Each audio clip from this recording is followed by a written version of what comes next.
Hey everybody, it's Jason Blaha here representing Jason Blaha Strength and Fitness, and today I thought I would chat with you guys and gals a little bit about how these different goals are not in conflict with each other. They actually help create a synergy with each other. But a quick reminder, if you guys will please click like down below, be greatly appreciated. If you're not subscribed or following, please do so, and if you'll be kind enough to drop me a comment down below, I would appreciate it so much, so thank you. All right, let's get over into this topic a little more in depth.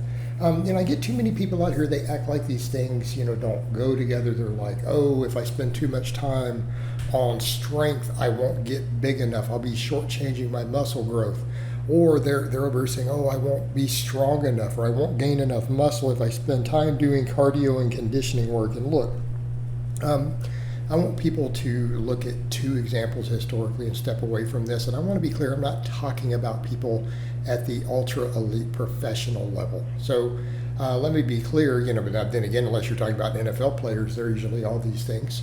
But we're not talking about people who are trying to literally break world records in powerlifting. I'm not talking about guys who are trying to win a world level bodybuilding championship, right? They're trying to get on the Olympia stage. This is not what we're talking about.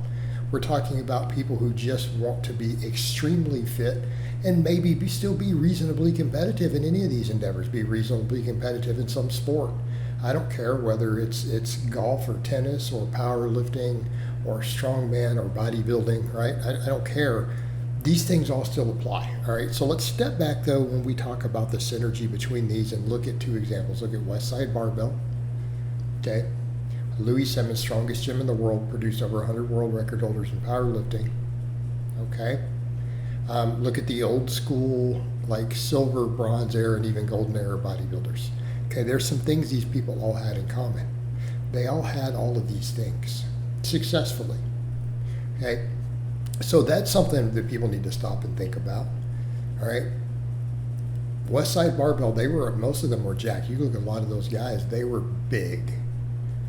And these guys are granted equipped lifters and everything, but they were jacked, they were big, but they did lots of cardio. So the things I want people to think about on the strength end, they're going to act like this interferes. Yet you go to Westside and they're like, yeah, like 70% of our training is basically bodybuilding work and rep work, right?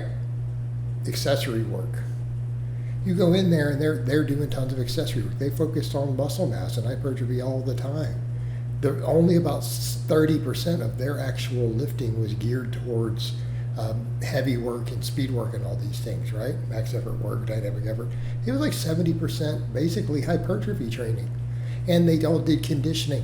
They did conditioning work, cardio work, sled work, loaded carries, right? They did tons of this stuff. They're in shape.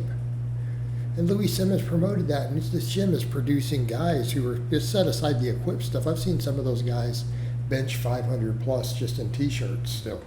Right, these guys are, squatting and deadlifting 700-800 pounds without suits on still, okay, while doing large amounts of cardio type conditioning, high intensity conditioning work, okay. Take your old school bodybuilders. They all did lots of cardio. They all did heavy lifting. They had phenomenal physiques. They had lots of muscle. They looked great, yet they all did lots of cardio. That didn't kill their gains. Most of them were really strong. You go look at some of these guys, like Reg Park had like a 500 bench, like a 700 deadlift. Same thing. Let's step back and let's look at even some of those, the next tier up, the later generation, that golden era. Franco Columbu, Arnold, they had elite lifts. Franco Columbu, perfect example. So let's really look at that and say, did the athletic training and powerlifting and cardio and boxing and all that stuff that he did it prevent him from winning the Mr. Olympia? No. He still won the Olympia. He's an Olympia winner and competitor who still competed, did powerlifting, still did the world's strongest man, competed in boxing, did lots of cardio, had been a boxer. None of that interfered with his ability to have literally a world level champion physique. Didn't interfere. But you go back to the previous era, those guys were all super fit. They were all super strong. There was no disconnect. And the same thing, you walk into still places like Westside. So when people say this nonsense, oh, cardio is going to interfere with my strength or my gains, no, it won't. Or then the bodybuilders, oh, I don't want to do too much heavy work. We just can't get enough hypertrophy. Really, none of these guys had a problem with it. Okay?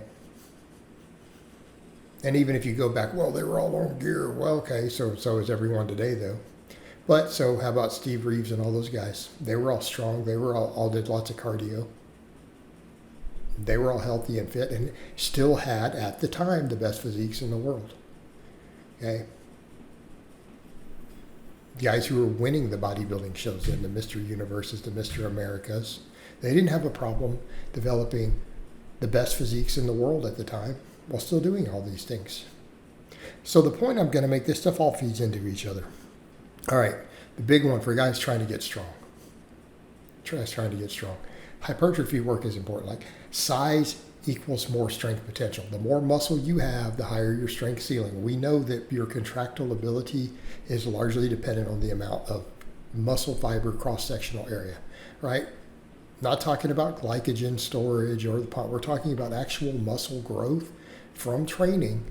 Absolutely carries over to your strength, and when we're at maxes, it's the largest determiner of what your max potential will be for you as a person with your levers and everything else, okay?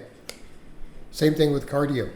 Cardio feeds into all this. It helps get you in shape, helps with recovery. The better in shape you're in, the better your recovery is going to be, the better your gains are going to be. So the stronger guys, you need to think about this the same way that a bodybuilder needs to. Okay, let's come over and think of bodybuilders are like, oh, well, I can't do too much cardio to interfere with my gains. Really? No, it won't. It'll improve your recovery. Right? It'll make you fitter. It'll make you healthier. Absolutely enhances your potential for gain. Same thing with the strength. Really? There's plenty of data showing being stronger, particularly with no drugs in the mix, is going to carry over to your long-term muscle potential, higher neural drive, better muscle fiber recruitment. Even data showing heavy singles improve muscle fiber recruitment on work sets of 10s, improve performance, going to improve potential muscle growth. This adds up. There's a synergy between these things. How about the people chasing endurance? Really? How come all the world-class sprinters at the Olympics historically all have 500-plus pound back squats? They all strength train. All your major endurance sport winners, all the way up the Tour de France, do weightlifting, back squats, strength training, gain muscle. Really, it doesn't interfere with their endurance. All the best in the world do it. So again, we come over to the other end, people who say, oh, lifting really heavy or gaining muscle is going to interfere with my endurance. Really? Then how come the best endurance athletes in the world all do it? The ones who are making millions of dollars doing it in certain sports with all these contracts, strength train and do back squats and lift. So why are they doing it successfully and still being the best of the world historically? And you're not going to do it. It doesn't make any sense. There's a synergy between these things. And if you really and truly want to be fit, you're going to do all of them. And they work together. There's a synergy between training for all these things.